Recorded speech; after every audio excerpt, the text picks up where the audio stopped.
Bueno, gracias por venir. Es para mí siempre un placer, un privilegio poder compartir la palabra de Dios una vez más.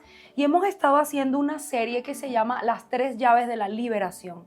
Es una serie de sanidad interior y de liberación que hemos estado haciendo para que podamos conocer aquellos fundamentos profundos que deben estar siempre en cualquier proceso de sanidad y liberación. Es decir, esto es una estructura a la que cualquier persona le puede poner su trauma, su situación difícil, su herida, y siempre va a conseguir el mismo resultado de sanar y ser liberado de parte de Dios.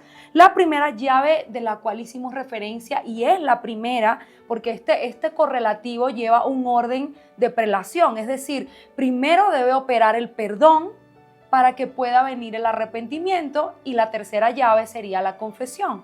Entonces, número 1, yo debo perdonar para que Dios me perdone a mí. Y estuvimos en 3 semanas hablando acerca del perdón y cómo no solamente el perdón es algo como romántico, benevolente, que yo le otorgo a la otra persona, sino que hay toda una acechanza de parte del diablo si yo no perdono. Recuerden que estuvimos leyendo la parábola de los 2 deudores y explicábamos cómo dice la Escritura que el Padre Celestial pone en una cárcel a la persona que no perdona y pone un verdugo en la puerta de la cárcel hasta que esta persona pague todo lo que debe. Entonces no es algo solamente donde yo por amor le otorgo a alguien un beneficio, sino que si no perdono, mi propia alma queda confinada en una prisión.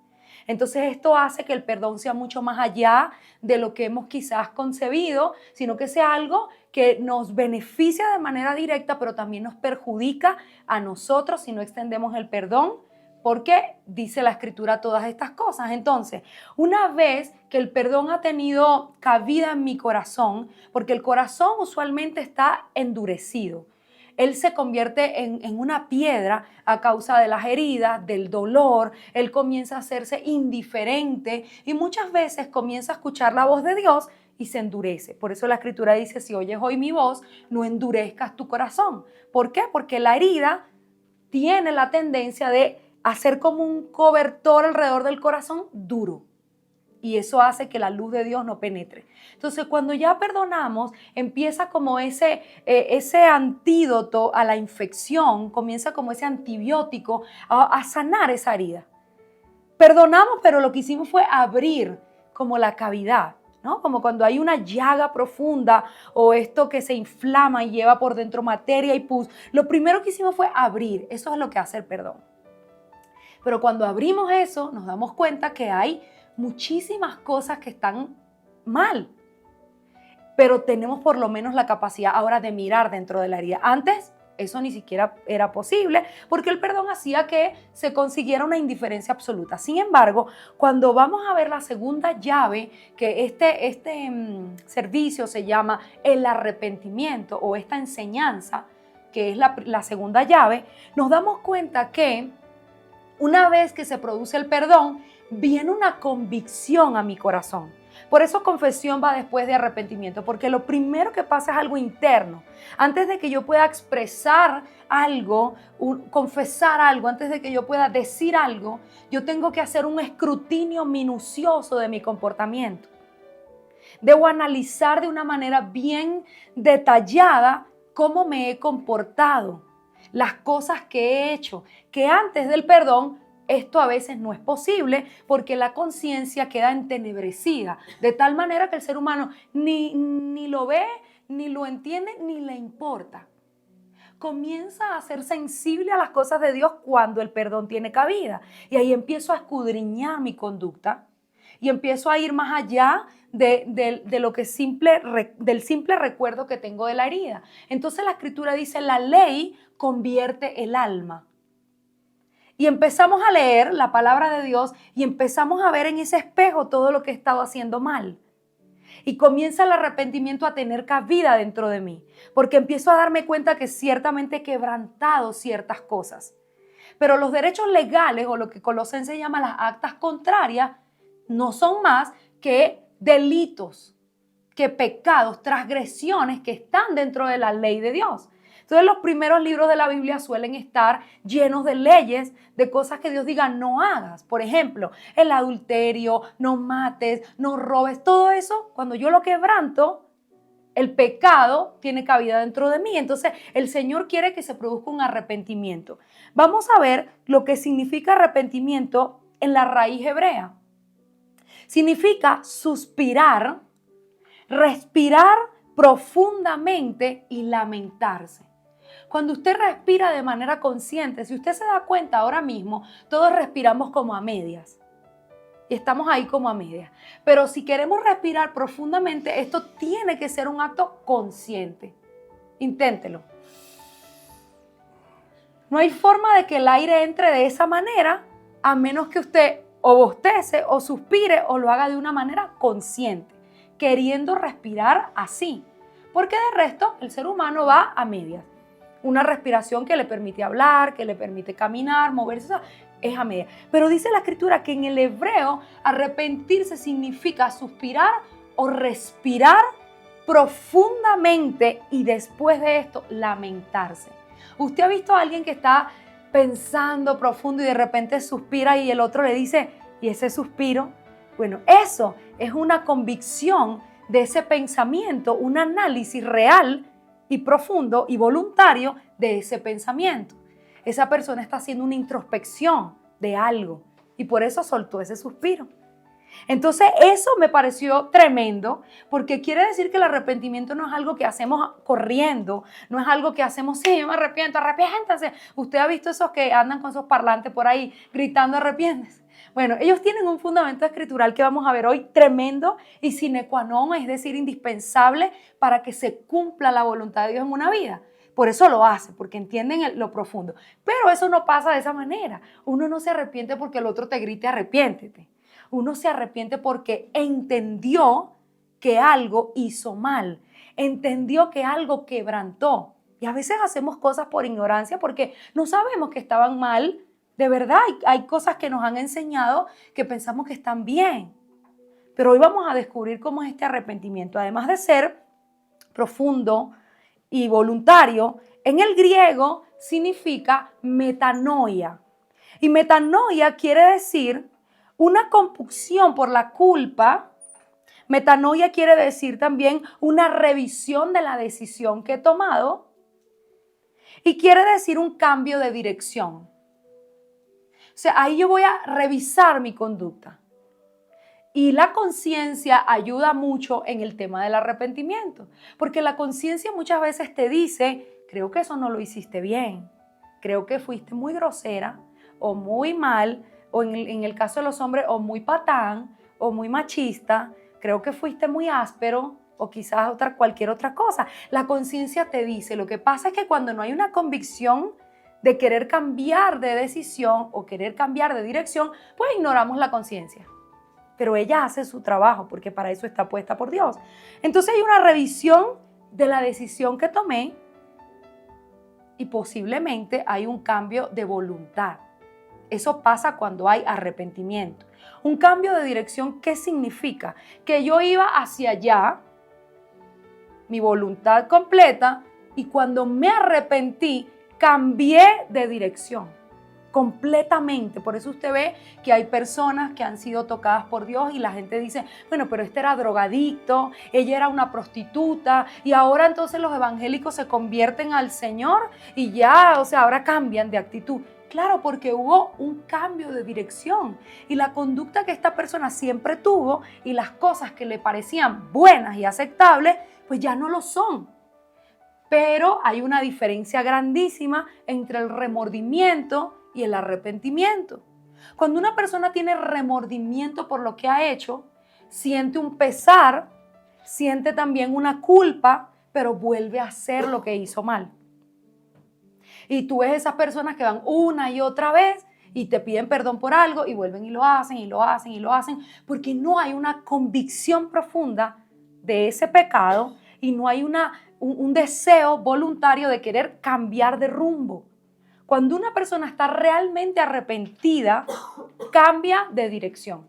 Deja de hacer eso que hizo porque comprende, es un análisis cognitivo. Comprende que eso está mal y que lo perjudica. Y nadie conscientemente va a hacer algo que lo perjudique. Si lo haces es porque hasta ese momento no has entendido cuánto daño te hace hacer eso. La Escritura dice, por ejemplo, hablando del adulterio, el que comete adulterio es falto de entendimiento, corrompe su alma. O sea, nadie voluntariamente va a hacer eso a menos que venga un entendimiento. Cuando tú tienes entendimiento de algo, ya tú lo dejas de hacer, porque a menos que estés loco, te vas a perjudicar directamente. ¿Cierto?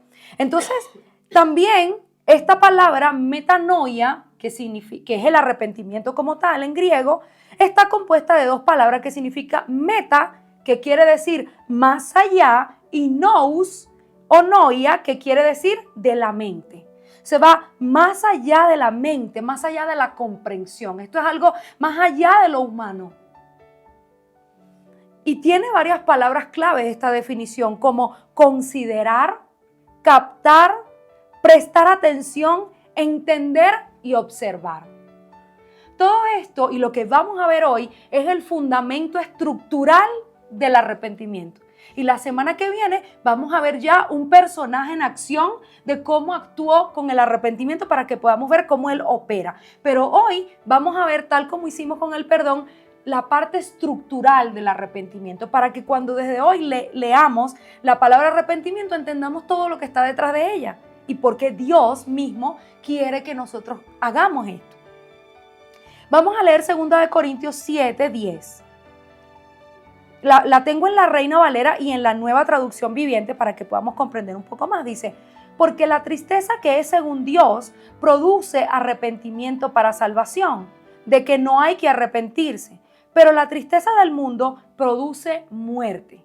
Entonces nos damos cuenta que el Espíritu Santo de Dios coopera con el ser humano trayendo una tristeza al corazón para que esa persona se arrepienta. Lo hace como ayuda. Recuerden que Él es nuestro ayudador. Entonces el Espíritu Santo te quebranta. Entonces aquí este verso me está diciendo que hay dos tristezas. La paga del pecado es muerte. La tristeza de las cosas del mundo, lo que hacemos mal, produce tristeza, pero es una tristeza de muerte. Pero la tristeza que produce el Espíritu Santo tiene un fin específico. Producir en el ser humano arrepentimiento. ¿Para qué? Para liberación, para sanidad. Una vez que yo me arrepiento de eso que el Espíritu Santo me está trayendo convicción, ya no hay más acusación por eso. Ahí es donde tenemos que aprender a discernir lo que es la condenación. Si hay una acusación o una tristeza en mi conciencia por algún pecado, cuando yo la saque, esa es perdonada automáticamente. Si hay un sentimiento de tristeza que persiste, ya no es el Espíritu Santo, es el diablo trayendo condenación. Y no hay condenación para los que están en Cristo. O sea, yo no puedo pagar dos veces por el mismo delito. Una vez que yo me arrepiento, hay una transacción entre la gracia y mi pecado. Una transacción. Yo le entrego al Señor mi pecado y Él me entrega una porción de gracia para esa parte de mi alma. No hay más acusación. Igual que en el derecho penal. En el derecho penal esto se llama cosa juzgada. Lo he explicado antes. La cosa juzgada quiere decir que no hay doble persecución del Estado por algo que ya ha sido juzgado. Si usted ha vivido un juicio por un delito y hay una sentencia, ya no va a haber otra persecución por ese mismo pecado o delito en este caso. Eso mismo pasa en el tema de la liberación y la sanidad interior. Cuando yo confieso, yo me arrepiento, esa porción de mi alma viene a justicia y no hay más condenación para eso. Entonces, esa tristeza del Espíritu Santo es para producir arrepentimiento una vez y ya. Vamos a ver cómo lo dice la Nueva Traducción Viviente. Dice, pues la clase de tristeza que Dios desea que suframos, miren esto, la clase de tristeza que Dios desea que suframos, nos aleja del pecado y trae como resultado salvación. Entonces tenemos como primera instancia que el Señor dice, la clase de tristeza. Él dice, estás siempre alegres. No estés triste, estás siempre alegre. O sea, ¿cómo es que el Señor dice que esté siempre alegre y que no esté triste, pero hay una tristeza que trae el Espíritu Santo? Él dice, la única tristeza que yo permito que uno de mis hijos tenga en el corazón es una tristeza que viene para arrepentimiento, para librarte de las consecuencias del delito y del pecado. Más nada. Esa es la única tristeza que yo quiero que tenga. Ninguna tristeza que no esté asociada al arrepentimiento tiene cabida dentro del corazón del hombre. Y si está ahí, hay que echarlo fuera porque esto es una cosa demoníaca. Y ahora vamos a continuar con el verso. Dice, no hay que lamentarse por esta clase de tristeza. Cuando el Espíritu Santo te trae esa convicción, Él dice, la Escritura dice, no hay que lamentarse porque esta tristeza te va a ayudar. Es la única tristeza que te va a llevar a arrepentirte para que puedas ser liberado. Dice, pero la tristeza del mundo a la cual le falta arrepentimiento, ¿ven que es diferente? La tristeza del mundo a la cual le falta arrepentimiento resulta para muerte espiritual. Entonces, donde no hay arrepentimiento también va a haber tristeza, pero va a haber tristeza porque tú no te arrepientes. Porque la clave de este verso es que si tú te arrepientes, la tristeza que trajo el Espíritu Santo es removida y ella misma se convierte en gozo. Porque el Señor se alegra, no dice la Escritura que el cielo se alegra cuando un pecador se arrepiente. El cielo celebra cuando una persona es liberada por medio del arrepentimiento. Eso es lo que Dios quiere, es la voluntad de Dios. Segunda de Corintios 7, del 8 al 12. Vamos a leer este pasaje, el que acabamos de leer, pero un poco más ampliado, para que podamos entender por qué el apóstol Pablo habla acerca de este verso. Recuerden que Pablo fundó la iglesia de los Corintios, entre otras. Y Pablo está haciendo unas cartas para exhortar a la iglesia de los Corintios porque ellos tenían una sensibilidad tremenda con lo mundano. Les gustaban las cosas del mundo y Pablo ahí es donde les dice, no hay compañerismo entre la luz y las tinieblas, y él le empieza a exhortar a los corintios. Y los corintios se molestaron porque Pablo los regañó, que ustedes saben cómo era el apóstol Pablo. Entonces Pablo, este verso, este pasaje se llama regocijo de Pablo al arrepentimiento de los corintios. Cuando Corintios entendió, miren lo que Pablo escribió aquí, dice, porque os contristé con la carta y no me pesa, y una vez él lo aclara, no me siento mal por eso, dice, no me pesa, aunque ustedes lo lamenten, porque veo que aquella carta, aunque por algún motivo os contristó, ahora me gozo, no porque hayáis sido contristados, no de eso me gozo, sino porque fuiste contristado para arrepentimiento, porque habéis sido contristados según Dios, para que ninguna pérdida padezcas de parte nuestra. Porque la tristeza que es según Dios produce arrepentimiento para salvación, de no que hay que arrepentirse, pero la tristeza del mundo produce muerte. Porque aquí esto mismo que os habéis sido contristados según Dios, y ahora Pablo, miren la expresión y lo dice en exclamación, dice, ¿qué solicitud produjo en vosotros? ¿Qué defensa, qué indignación, qué temor, qué ardiente efecto, qué celo y qué vindicación? O sea, él está contento de todo lo que produjo en Corintios el arrepentimiento y dice, en esto habéis sido limpios del asunto. Así que aunque os escribí, no fue por causa de que cometieron el agravio, ni tampoco del que lo padeció, sino para que la manifestación de la solicitud de ustedes fuera delante de Dios. Para entenderlo un poco más fácil, se los voy a poner aquí en la Nueva Traducción Viviente, porque quiero que vean que Pablo al principio regaña a la iglesia de los Corintios, los exhorta en lo que estaba mal, porque Pablo quería que el Espíritu Santo obrara en ellos para arrepentimiento, para que ellos fueran libres. Y la semana que viene vamos a ver directamente cómo el arrepentimiento hace su efecto, cómo es que el arrepentimiento produce algo tremendo. Entonces, segunda de Corintios 7, del 8 al 12, pero de la Nueva Traducción Viviente. Fíjense lo que dice, no lamento haberles enviado esa carta tan severa. Más fácil de entender. No lamento. Dice, aunque al principio sí lamenté porque sé que les causó dolor durante algún tiempo. Esto es una cosa de la tristeza del espíritu. Esto es por un tiempo. Sí te va a doler, pero te va a doler por un tiempo mientras el Señor hace esa obra ahí. Dice, ahora me alegro de haberla enviado. Me alegro de haberlos regañado. Dice Pablo. No porque los haya lastimado, sino porque el dolor hizo que se arrepintieran y cambiaran su conducta. Dice Pablo aquí, dice, esta fue la clase de tristeza que Dios quiere que su pueblo tenga, de modo que no le hicieron daño de ninguna manera con esta tristeza, Pues, dice, no hay que lamentarse de esa clase de tristeza, pero la tristeza del mundo a la cual le falta arrepentimiento resulta para muerte espiritual. Tan solo miren lo que produjo en ustedes esa tristeza que proviene de Dios. Y ahí les dice que produjo, dice, tal fervor, tal ansiedad por limpiar su nombre, tal indignación, tal preocupación, tal celo, tal disposición por castigar lo malo. Ustedes demostraron haber hecho todo lo necesario para corregir la situación. Mi propósito entonces no fue escribir acerca de quién causó el daño o quién resultó dañado. Les escribí para que a los ojos de Dios pudieran comprobar por sí mismos qué tan leales son a nosotros. Entonces Pablo ahí se alegra.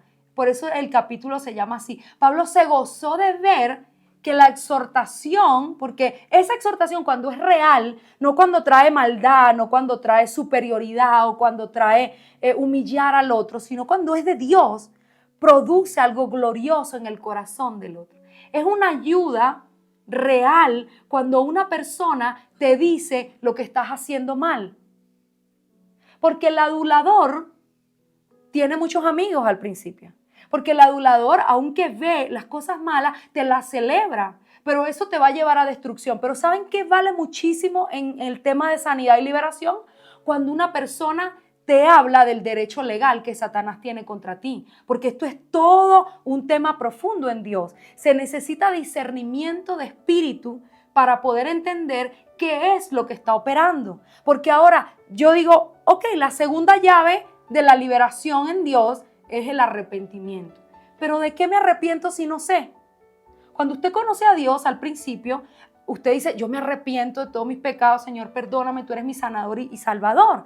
Pero hoy, que ya tengo quizás un tiempo con el Señor y si me sigue yendo mal en la vida, ¿de qué me arrepiento?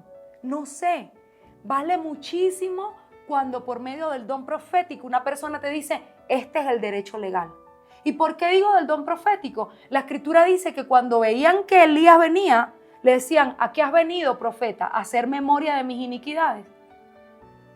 No era tan chévere recibir a Elías, pero Elías te podía decir, mira, esto es lo que está operando.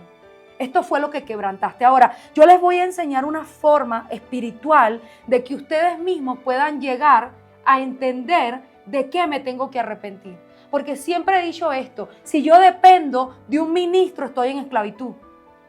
Mi trabajo es que usted quede conectado con Dios y usted con el Señor y con el intermediario que es Cristo pueda entenderse en el mundo espiritual y ser libre. Por eso estoy haciendo esta serie, porque lo que yo hacía de uno en uno, lo estamos poniendo aquí públicamente para que usted mismo, las 3 llaves de la liberación, perdón, arrepentimiento y confesión, a eso le mete su proceso y siempre va a ser ganador en el Señor. Amén. Entonces, vamos a ver qué pasa cuando la persona se arrepiente. Vida es desatada en el alma que está cautiva. Porque dice la escritura que el arrepentimiento que Dios produce, Él trae salvación, trae vida. ¿Qué quiere decir? Que si la otra tristeza es para muerte espiritual, la porción de mi alma que esté sin arrepentimiento está muerta. Y el alma es como, yo la veo así como una tienda por departamentos. Ella tiene diferentes cosas ahí, diferentes departamentos. La familia, el amor, el dinero, y son diferentes áreas. Y puede ser que una persona esté bien en un área y en el otro no. ¿Por qué? Porque en esta parte de mi alma falta proceso, sanidad, arrepentimiento y tengo esta área, este pedazo de mi alma cautivo. Entonces dice la escritura que donde hay falta de arrepentimiento hay tristeza y hay muerte espiritual. Por eso todas las porciones de mi alma deben no solamente estar unidas, porque un alma fragmentada es un problema grande, pero ellas deben estar unidas y toda completa debe venir a justicia. Tengo que traer a justicia cada área de mi alma. Eso supone hacer estas 3 cosas de las que estamos hablando. Entonces, cuando una persona se arrepiente, vida es desatada sobre esa parte del alma. Y comienza esa tierra seca que muchas veces está agrietada, comienza a ser abonada, regada, se cambian las semillas que había en esa tierra y ella comienza a florecer. Si esto no está pasando es porque está enferma. Porque todo lo que está sano crece y se multiplica. Si eso está muerto, si eso está árido, es porque falta sanidad. Amén. Entonces, el arrepentimiento está ligado al perdón. Dice Hechos 3:19. Así que arrepentíos y convertíos para que sean borrados vuestros pecados, para que venga de la presencia del Señor tiempos de refrigerio. O sea, ¿cómo hago que son tiempos de refrigerio? Son bendiciones, son tiempos de descanso, son tiempos de respuesta de Dios. Pero esto no va a pasar hasta que yo me arrepienta. Por eso los predicadores estos de los que hablaba, que andan con el parlante por la calle, ellos gritan arrepiéntanse y la gente le tiene fobia, pero ellos lo que están haciendo es algo bien particular, de una manera bien particular, pero lo que están haciendo era lo mismo que hacía Juan el Bautista, Jesucristo y lo que está diciendo aquí el libro de Hechos. ¿Por qué? Porque aquí hay una clave, dice arrepentíos. Convertirse significa no hacer la oración de fe. Convertirse significa volver el corazón a Dios. Igual el cambio de dirección de lo que significa metanoia. Iba hacia allá, ahora voy hacia allá. Entonces, ese arrepentimiento dice, arrepiéntete ¿para qué? Tiene un propósito, igual que la tristeza que produce el espíritu. Dice, arrepentíos para que sean borrados los pecados. Número 1, si hay pecado, no puede haber bendición. Entonces, lo primero que hace el Espíritu de Dios cuando usted se arrepiente es borrar los pecados. Número 2, para que venga de la presencia del Señor tiempos de refrigerio. ¿Por qué pasa esto? Porque hay una transacción, recuerden, en la gracia, aquí está mi pecado, aquí está la gracia y la cruz. Cuando yo me arrepiento hay una transacción. Ese sacrificio de la cruz toma vida cuando yo me arrepiento. Pero aquí hay una clave importante. No puede haber perdón de pecados y donde no hay arrepentimiento. Entonces, miren cómo obra esto. Se lo voy a explicar. Si yo me justifico a mí mismo, ustedes han oído una persona arrepintiéndose así. Señor, si he cometido algún error, si te he ofendido. No, eso no es arrepentimiento. Yo te pido perdón porque quebranté esto y esto y esto. Porque hice esto, porque quebranté, ¿verdad? Entonces, primero, no debe haber justificación. La justificación es un engaño del diablo. Señor, te pido perdón porque hice esto, porque así me criaron. ¿Te han oído esa canción que es mundana, pero dice, yo soy rebelde porque el mundo me hizo así? O sea, siempre tengo un porqué. No, yo soy rebelde porque yo no tuve papá. Yo soy rebelde porque a mí me criaron. No, si usted se justifica, pierde la justificación de la sangre del cordero. Porque ya tienes la tuya propia. No puedo. Usted ha visto la admisión de hechos en un proceso penal. Cuando usted admite los hechos hay una rebaja de la pena. Si yo voy y le digo al juez, señor juez, yo lo hice porque esto, no, o inventa o le añade, eso no es una confesión real. Eso lo vamos a ver en la tercera llave. Pero el arrepentimiento debe ser genuino, con comprensión y con una absoluta declaración de culpabilidad. Por una sola vez, ojo, porque la culpabilidad no puede perdurar en el corazón. El Señor, dice Isaías, se llevó la culpa. ¿Usted ha visto esto por mi culpa, por mi culpa? No, Señor. ¿Por qué? Porque el diablo usa la culpa para atar a la gente. Hay una tristeza que viene para arrepentimiento y eso se produce una sola vez. Entonces, me arrepiento sin justificarme y hay la transacción. Entonces, Cristo dice, eres justificado por mi gracia. Eras culpable, quiero que lo sepas. Eras culpable, pero por mi sacrificio es que has sido exonerado. No hay forma de que me digas nada bueno que hayas hecho, porque eso sería obras. La obra lleva jactancia y anula la gracia. Recuerden esto, la obra lleva jactancia y anula la gracia.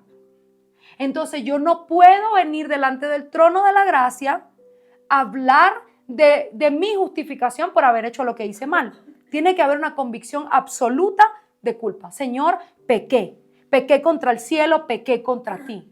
Soy culpable, Señor, hice esto mal, aunque puede decirle quizás no lo sabía, no sabía que era pecado, si es cierto, si era algo por ignorancia, usted le dice no sabía, o Señor, aún sabiendo y conociendo perfectamente tu escritura, pequé contra ti. Esa es la forma. Ahora yo te pido que la gracia de Dios sea sobre mi pecado. Esa es la forma de arrepentirse.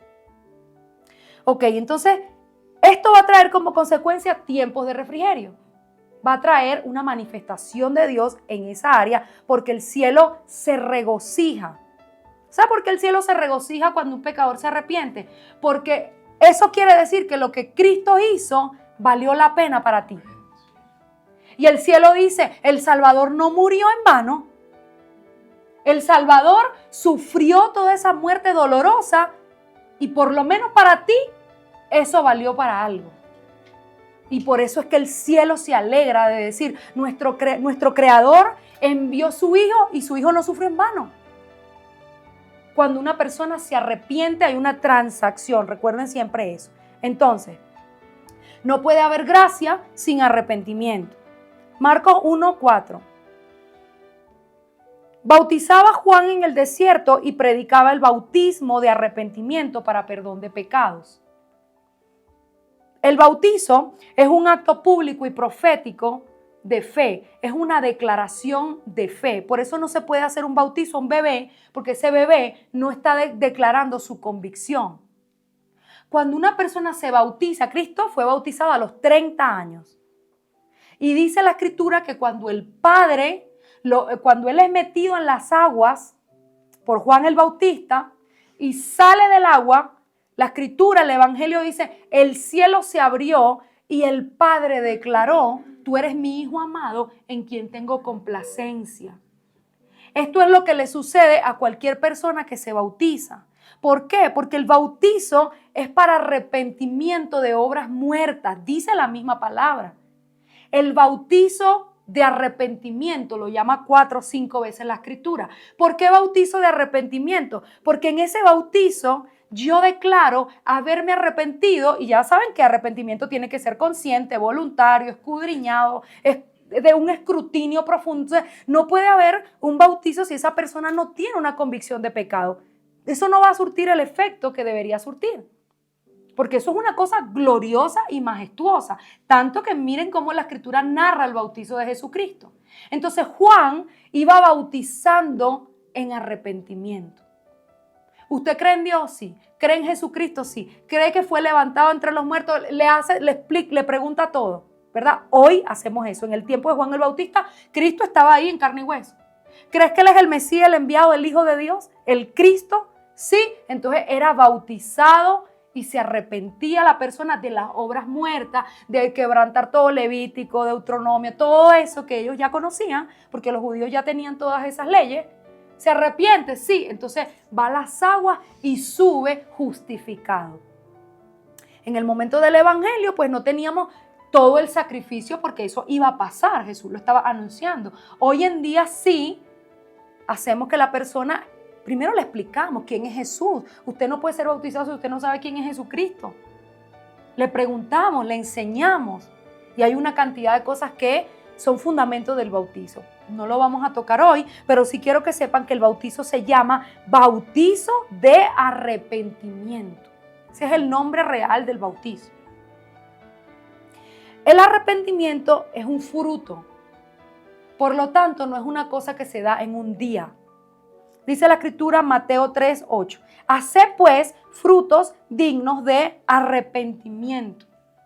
Entonces, por ser un fruto, es algo que yo debo sembrar y que tiene que haber un tiempo para crecer.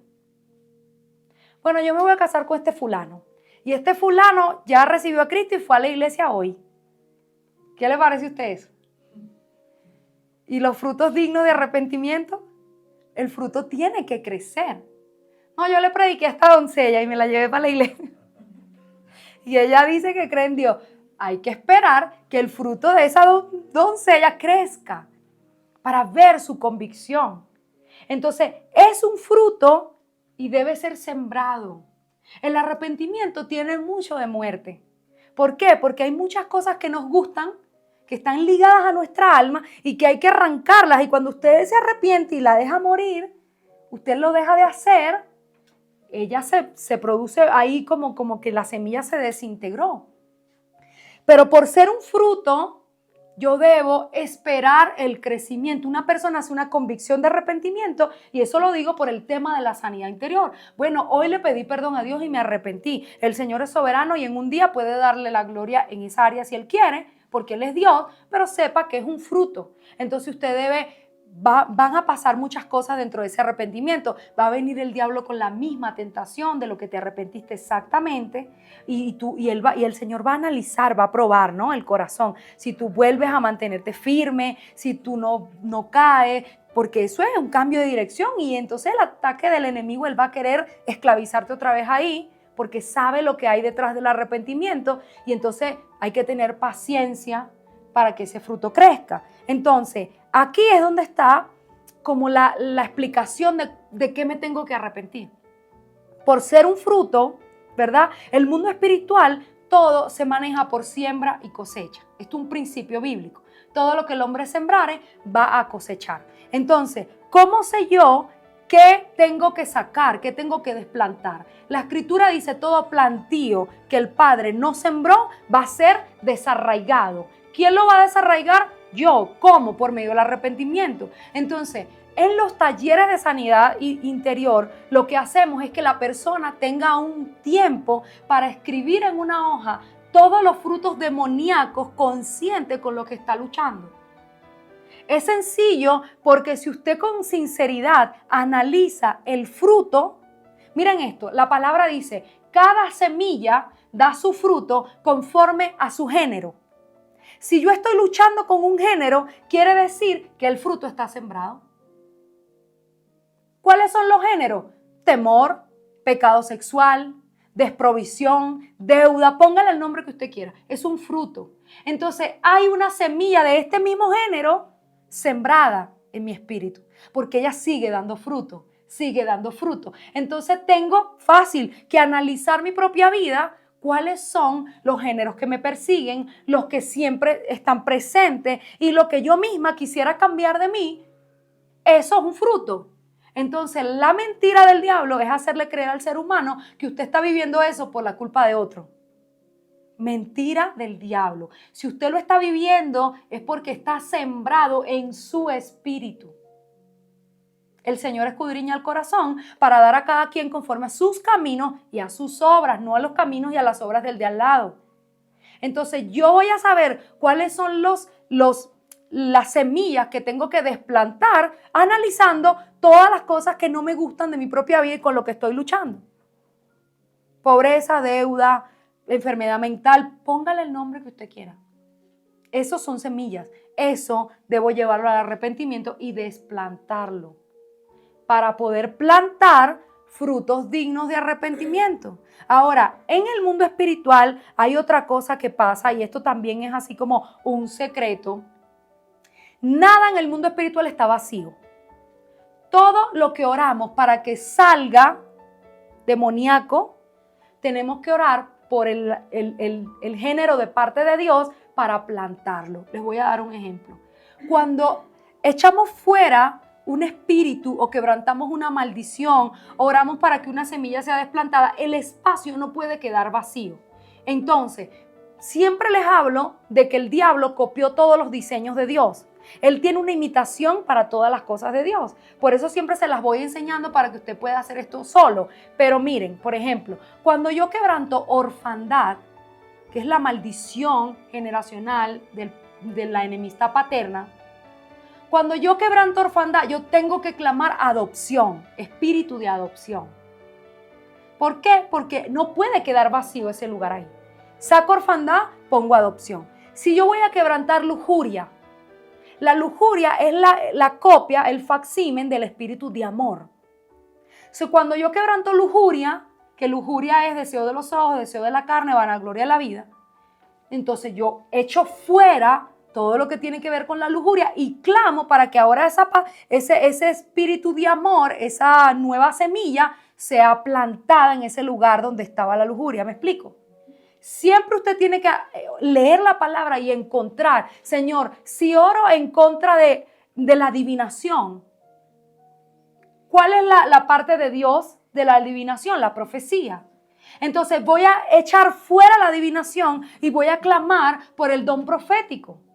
Si en mi familia toda la gente había tenido una atadura con la brujería, mi bisabuela, mi tatarabuela, mi abuela, mi mamá, todas haciendo brujería, y yo conocí al Señor y yo sé que traigo un linaje con una atadura de esa, pues obviamente usted tiene que echar fuera el espíritu de adivinación y ya de una vez le digo, dentro de su linaje hay un favorecimiento de parte de Dios por la profecía, porque por algo el diablo lo agarró en esa área, porque él quiere agarrar los dones de Dios y llevarlos al reino de las tinieblas. Entonces, si es una generación de brujos, es una generación de profetas.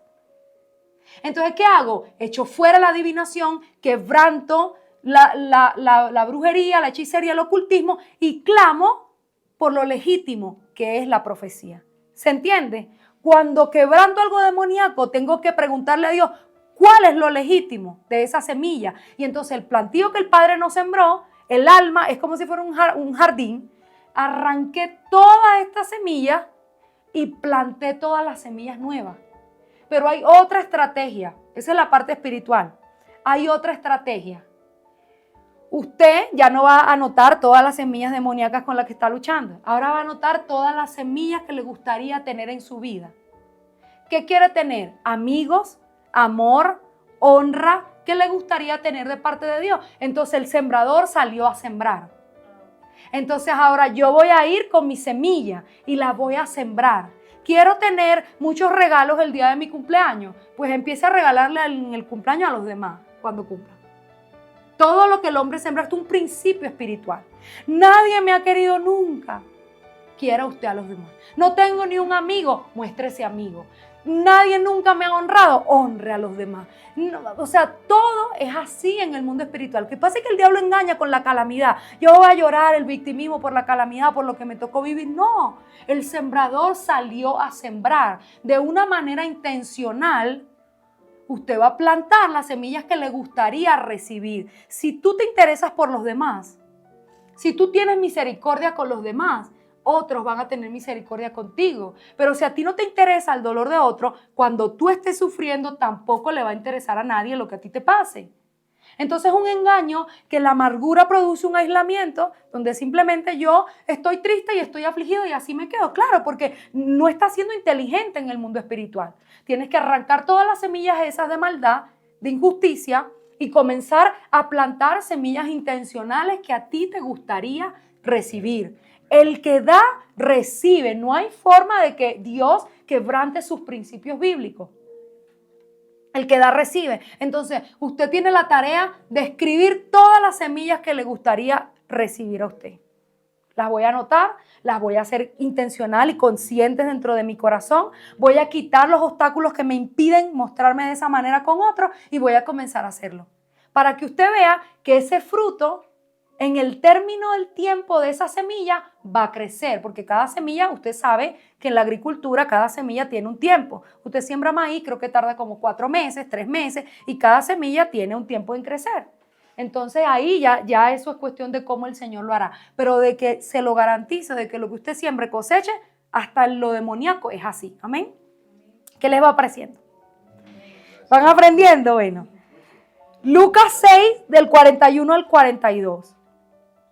Debo considerar esto en mi situación. Dice, ¿por qué miras la paja que está en el ojo de tu hermano y no echas de ver la viga que está en tu propio ojo? ¿O cómo puedes decir a tu hermano, déjame sacar la paja que está en tu ojo, no mirando la viga que está en el tuyo? Hipócrita, dice la Escritura, saca primero la viga de tu propio ojo y entonces verás bien para sacar la paja que está en el ojo de tu hermano. Muchas veces nos enfocamos en que lo que me está pasando me pasa porque el otro me hizo. ¿Verdad? Porque el otro, porque yo estoy aquí afligido y todo el mundo me hace. No es cierto. Y otra cosa es que vemos que el otro me hace daño y eso sí, tenemos un entendimiento absoluto de todo lo que el otro hace mal.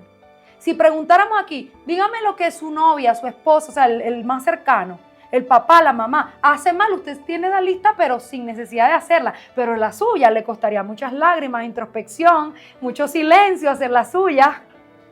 Porque la suya es dolorosa y difícil, pero la del otro no, venga y le digo, saco el pergamino y lo estiro, ¿verdad? Entonces, ¿qué dice Jesús aquí? Recuerden que las enseñanzas de Jesús son demasiado brillantes, importantes y magistrales. Si el Señor dice que veamos nuestro ojo, no es para maltratarnos como lo que hizo Pablo. Esta enseñanza de Jesús es para que tú consideres y tú puedas quitar eso que te está perjudicando. Y no te preocupes por el otro, porque miren, como piensa el hombre en su corazón, tal es él. Usted va a vivir la vida conforme al corazón suyo, no al de al lado. ¿Para qué me importa lo que hace el otro? Usted sabe que Pedro y Jesús, cuando Jesús le dice a Pedro lo que él va a hacer con su vida y el final de su vida, cómo iba a ser y todo eso. En eso viene pasando Juan, ese está al final del Evangelio de Juan y le dice, ¿y Juan qué le va a pasar? Y Jesús le dijo, ¿y a ti qué? ¿A ti qué te importa eso? Tú camina y ya. ¿Por qué? Porque el otro quiere saber la vida del otro y el Señor dice, no te metas en la vida ajena. Entonces, Jesús dice aquí, considera tu propio ojo, tu propio corazón, porque tú vas a vivir conforme a lo que ese corazón tenga. La vida del ser humano es igual al corazón. Mi vida es un reflejo de mi corazón. Eso dice la Escritura. Como el hombre piensa en su corazón, tal es él, no tal es el de al lado. Entonces, esta enseñanza de Jesús es para que yo considere lo que está mal en mí. Una introspección. La misericordia es una manifestación del arrepentimiento, Mateo 9:13. Recuerden que en la parábola de los dos deudores, cuando el Señor regaña a ese siervo que no quiso perdonar, Él le dice la palabra misericordia, le dice, no debías tú tener misericordia con el otro como yo la tuve contigo. Entonces cuando el corazón no perdona, tiene cero misericordia. Después que se produce el perdón, la persona tiene capacidad de ministrarle misericordia a otros. Hay gente que dice que cada quien coma lo que puede, que cada quien resuelva su propia vida y son muy así. Pero si a usted no le extiende misericordia a otro, el día que usted necesite misericordia, nadie le va a ayudar. Nadie. Entonces dice, y aprender lo que significa misericordia quiero, le dice Jesús, y no sacrificio, porque no he venido a llamar a justos, sino a pecadores al arrepentimiento. El trabajo de Jesús sobre la tierra consistió en esta predicación, en llamar a la gente al arrepentimiento. Lo que pasa es que esto se ha hecho tan religioso a veces y sin comprensión, que cuando nos hablan de arrepentimiento uno dice, ay no, qué horror, yo quería que me digan, no sé, que Dios me va a bendecir en este servicio. ¿Por qué esto? Porque esto es lo que trae la bendición de Dios. Porque a veces estamos atados en cosas y no sabemos en dónde, ni cómo salir, ni cómo evolucionar. Y estos son fundamentos. Dice que si yo me arrepiento, viene refrigerio de parte de Dios. Entonces, es necesario que podamos entender, el Señor dice, yo no quiero sacrificio. Porque a mí no me importa que tú hagas sacrificios en mi altar, que tú seas el ujier, que tú vengas, que tú ayudes. No, yo quiero que el asiento de tu corazón esté en justicia. Misericordia, arrepentimiento, perdón. Eso es lo que yo quiero. Por eso no me importan los sacrificios humanos. Porque el mismo Señor sabe que la persona puede hacer muchos sacrificios y aún seguir con las manos vacías. Y el Señor no quiere que el diablo se aproveche de nosotros, ni de cuánta capacidad tenemos de soportar, porque no tenemos que soportar. Lo que está sano crece y se multiplica. Entonces las enseñanzas de Jesús son bien importantes porque son para poder avanzar. Él dice, yo no quiero sacrificio, no hagas nada, igual que la ofrenda, no me traigas ofrendas si no perdonas. Ve y resuelve primero tu problema en tu corazón. Todo lo que a él le interesa es nuestra alma y nuestro corazón. Por eso es que el diablo es llamado el enemigo del alma, porque él quiere que hagamos cosas para llevarse el alma con derecho. Entonces, él dice, aprende lo que significa misericordia quiero, no sacrificio, porque vine a buscar a los que estaban, mire que dice, no a los justos. Recuerdan que el que se justifica a sí mismo se queda sin gracia. En cambio, el que se arrepiente, automáticamente el Señor dice, lo que yo hice lo pongo sobre ti, me llevo tu pecado y quedamos en cero. Y te llena de gracia. Y esa área florece.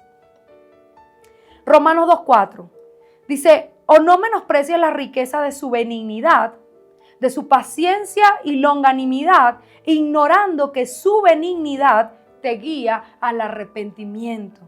Usted ha visto, por ejemplo, hay alguien duro, malo, que no se arrepiente y usted tiene bondad con esa persona y esa persona termina arrepintiéndose y un día te dice, oye, ¿sabes qué? Te hice mal y de verdad tú te has portado bien conmigo y yo cometí un error. Pero a veces queremos jalarlo por el pelo y que se arrepienta, ¿verdad? Y que reconozca lo que nos hizo. Y a veces esa no es la forma, porque el Espíritu Santo está trabajando en esa vida, pero dice aquí que la benignidad del ser humano guía a los demás al arrepentimiento. Y cuando usted es bueno con alguien que ha sido malo, esa persona termina arrepintiéndose. Entonces eso es una forma como Dios lo hace con nosotros. Y a veces nos pasa con el Señor, que nosotros estamos haciendo mal o estamos en pecado y resulta que Dios hace algo bueno por nosotros y nos sentimos mal con Él. Nos sentimos como un zapato porque sabemos lo que estamos haciendo mal. Entonces eso mismo es lo que Dios quiere que hagamos con los demás. La benignidad del ser humano guía al arrepentimiento al pecador. Pero si usted lo invita a la iglesia, ay, yo no sé cuándo vas a dejar de pecar, mija, porque vives en eso, otra vez para la discoteca, y así, esa persona nunca va a venir. Pero si tú le das los buenos días, le das un cafecito, aunque llegue amanecida y vive al lado tuyo, llegó de la discoteca y le das un cafecito, la bendice, un día va a decir, oye, ¿puedo ir contigo a ese lugar donde tú vas? Porque la gloria de Dios se nota en una vida, se ve, y la persona quiere estar con los que están felices. Entonces es la forma de guiar a otros al Señor, no religiosamente. Amén. Ya casi estamos terminando. La voluntad de Dios es que todos seamos guiados al arrepentimiento. Dice, el Señor no retarda su promesa, según algunos tienen por tardanza, sino que es paciente para con nosotros, no queriendo que ninguno perezca, sino que todos procedan al arrepentimiento. Hay gente que dice, bueno, aparte de que el Señor no ha llegado todavía, yo tengo esperándolo. Hay gente que dice así toda mi vida y no viene, ¿y cuándo va a venir? Pero también pasa en un área de nuestra alma. Señor, tengo 10 años en esta petición, tengo tanto tiempo esperando esto y pareciera, dice, que la gente dice que el Señor se tarda como algunos tienen por costumbre, o sea, tienen por costumbre decir que es el Señor que se tardó. Pero lo que el verso dice no es que yo me tardo, es que yo te estoy dando chance de que te arrepientas.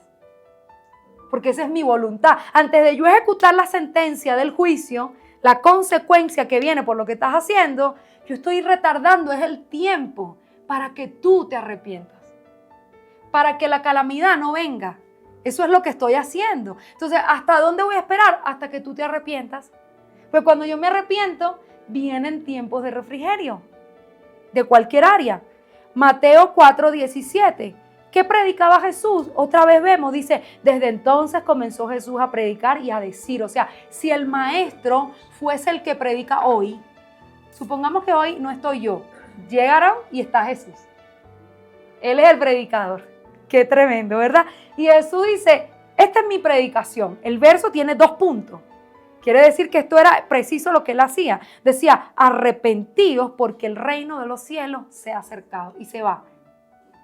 El mensaje. Entonces, ¿cómo hago, Señor, para que ese cielo que tiene provisión, amor, gloria, gracia, se acerque a mí? Sencillo. Arrepentido. Mire, le voy a decir, el verso tiene 2 puntos. Arrepentido, una coma. Y después dice, para que el reino de los cielos se acerque. Más nada.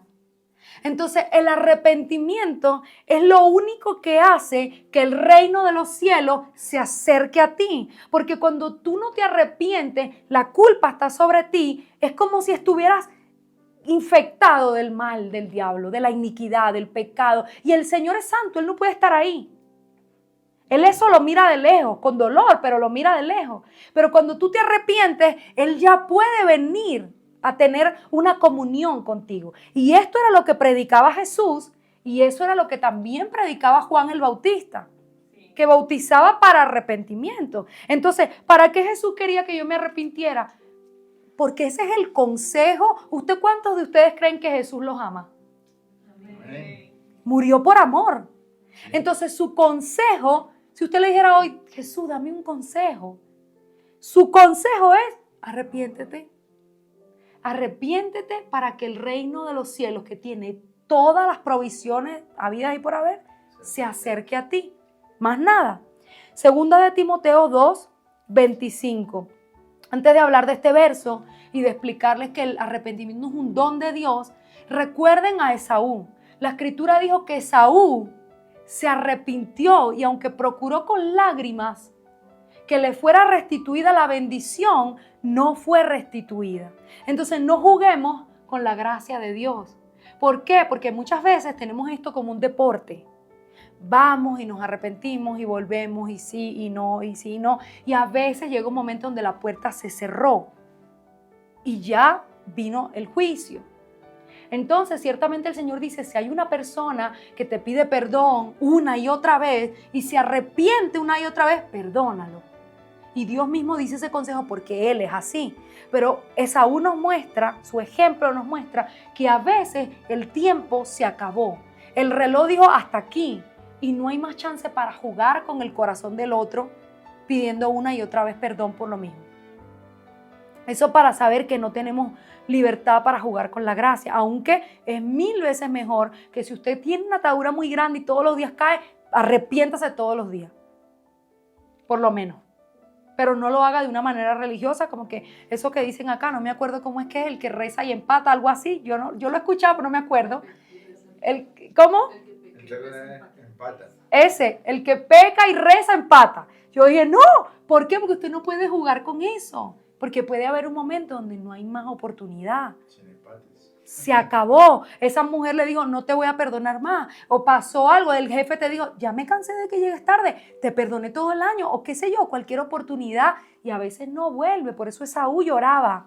Y el padre no le restituyó, porque ya tenía un plan con Jacob. Segunda de Timoteo 2:25, el arrepentimiento es un don de Dios. Dice la Escritura, que con mansedumbre corrijan a los que se oponen, por si quizás Dios les conceda que se arrepientan para conocer la verdad. Entonces, miren, no puedo yo llevar al arrepentimiento a una persona, porque eso lo hace el Espíritu Santo.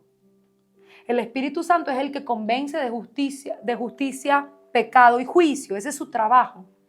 Pero cuando uno le hace lo que hizo Pablo con los corintios, si tú tienes autoridad, ojo, que tú no tengas la mano metida en lo que tú le estás diciendo al otro que no haga, porque eso te convierte en un hipócrita y en un fariseo y te quita la autoridad espiritual.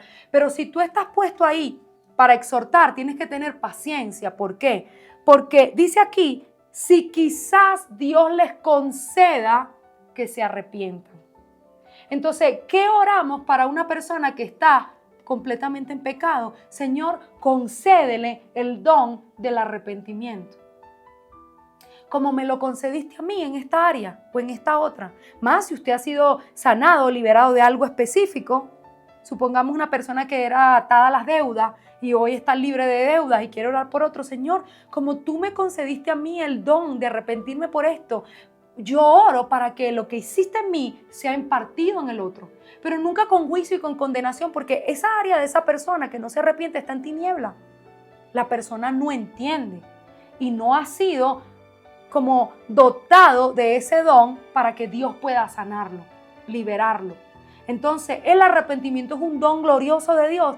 La semana que viene vamos a entender ya por qué es que es un don y qué es, ya no el fundamento base de la enseñanza, sino cómo es que él opera en una vida y cómo que el profeta tiene mucho que ver con el tema del arrepentimiento y cuáles son los beneficios de esa palabra que dice tiempos de refrigerio, cómo son esos tiempos de refrigerio, pero ya en una historia bíblica real. Recuerden que cada vez que estudiamos una historia concreta bíblica podemos entender que esos podemos ser nosotros, porque Dios no hace acepción de personas. Entonces, usualmente buscamos una escritura bíblica para que podamos entender cómo es que Dios favorece a otros y en qué problemas estaban ellos metidos, qué actitud tuvieron ante el pecado y cómo fue que Dios los sanó o liberó. Amén. Entonces vamos a ponernos de pie y vamos a orar para que el Señor haga su obra en nosotros. Padre Celestial, tú eres nuestro Dios. Estamos aquí por ti, Señor. Estamos aquí porque tú enviaste a Jesucristo, Señor, y porque de alguna manera, aunque somos frágiles, Señor, aunque caemos una y otra vez en pecado, porque tenemos una carne, Señor, tú nos traes con cuerdas de amor, Señor. Tú no te cansas de buscarnos donde quiera que estemos, Señor. Tú no te cansas de recordarnos que tu sacrificio, Señor, fue de alto precio, Padre.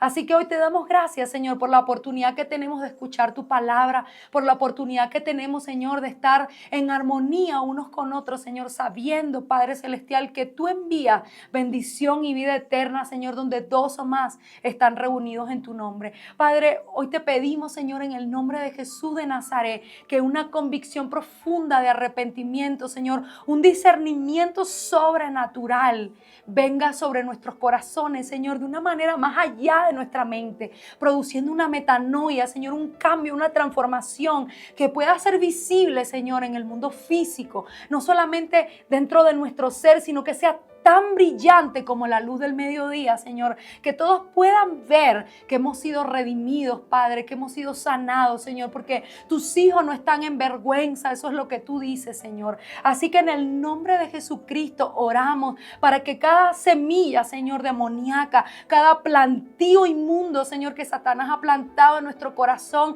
desde que somos niños, desde que somos pequeños, Señor, cada cosa que Satanás ha hecho en nuestro corazón y nos ha plantado como un sembrador de las tinieblas. Hoy sea tu luz, Señor, entrando en esos lugares de cautividad, alumbrando las semillas, Señor, para que podamos verlas con claridad, entender cada cosa que está plantada en nuestra alma, desarraigarla y que ahora mismo dejen de dar fruto en el nombre de Jesús, Señor. Danos el discernimiento para saber cómo plantar en nuestro corazón, en nuestra tierra, nuevas semillas de justicia, de gloria, Señor, para que podamos ser plantados por tu gracia, Señor, y que estas semillas crezcan y den fruto al 100%, Señor, incluso para alimentar a muchos de aquella consolación y aquel entendimiento que tú nos dejas a nosotros, Señor. Oramos en el nombre poderoso de Jesús y te damos gracias, Señor.